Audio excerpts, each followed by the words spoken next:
A lot of people like food, and one of the things in Dungeons and Dragons is the thing of the art of culinary. There is a feat called the chef where you can make food, and there are utensils for making food, but it's more flavorful than anything else. But what if food could become magical, or you could make magical food? Hello, welcome back, or welcome to DIS. I am Decidian. You're hearing me speak again, or for the first time. Whichever it is, welcome, welcome, welcome. I am glad to see you here. And today we're going into the Artificer Specialist. This one is called The Cook, creating magical foods that create different magical effects, which should be really, really fun. So, without further ado, let's get into it. The Cook. Long ago, a famous artificer once said that cooking utensils are useless, that they have no use in an artificer's tool set. That artificer was found the next day with a poisoned carrot stabbed through the heart. The cook is an expert in the culinary sets and culinary arts, and is able to craft the most exquisite and spectacular meals to help out in any situation. Tool Proficiency. When you adopt this specialization at 3rd level, you gain proficiency with Cook's tools. If you already have this proficiency, you gain proficiency with one other type of artisan's tools of your choice. Cook Spells. Starting at 3rd level, you always have certain spells prepared after you reach particular levels in this class, as shown in the Cook Spells table. These spells count as artificer spells for you, but they don't count against the number of artificer spells you prepare. Cook Spells, Artificer Level, and Spell. At 3rd level, you get Good Berry and Purify Food and Drink. At 5th level, you get Locate Animals or Plants. I think those are two separate spells, but that's alright. And Blessed Restoration. At 9th level, you get Create Food or Water and Aura of Vitality. At the 13th level, you get Aura of Life and Control Water. And finally, at 17th level, you get Creation and Greater Restoration. The Hors d'oeuvres. At 3rd level, you begin the meal of a lifetime, starting with the hors d'oeuvres. You quickly throw together a set of 8 little morsels over thee as an action. Anyone who eats one of these morsels gains 1d6 temporary hit points and an advantage on their next skill check, and they last for an hour. Cool. The appetizer. At 5th level, you may move on to the second part of your special meal, baking up a special pastry dish. Over the course of an hour, you make a half a dozen of these pastries, each carrying a different effect. The effects are as follows. Blueberry pastry.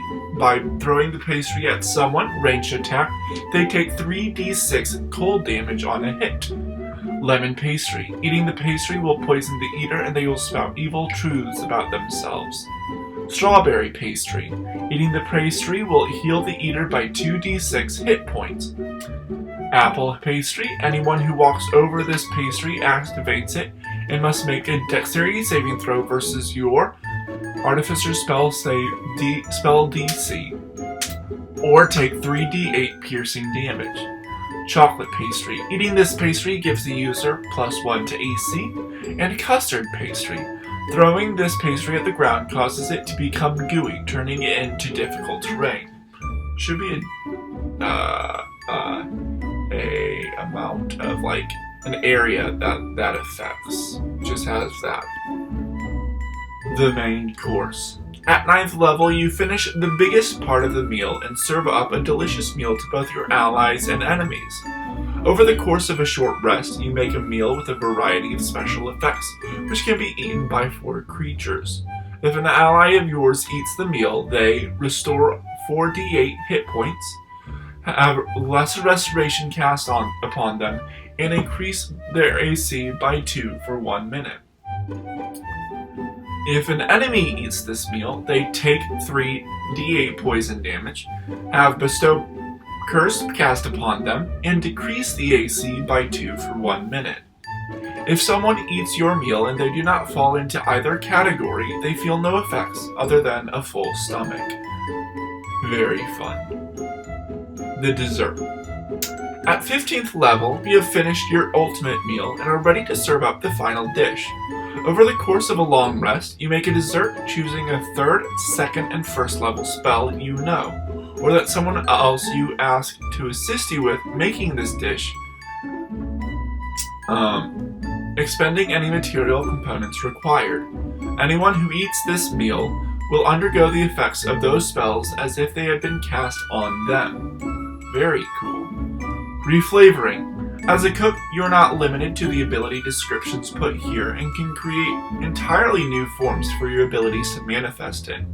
Your appetizers could be different flavors or entirely different foods, and there is no limit to what you can serve up as a dessert. Very, very fun, very enjoyable, very, very, very inventive. On to the review itself. On to the review of the code. Very, very fun. Story is great. I love it. Just being a cook, master of the culinary arts, and make amazing meals, which is cool. And as you go, you can create bigger and better words and things. Bigger and better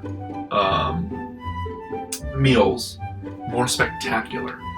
Of course, proficiency in cook's utensils. The spells look good. I don't know. I feel like locate animals or plants. I think those are two different spells. Locate animals and locate plants. Or maybe it's just locate animals. I don't know. But I can see that. That's it. That makes sense. They all make sense. I like them.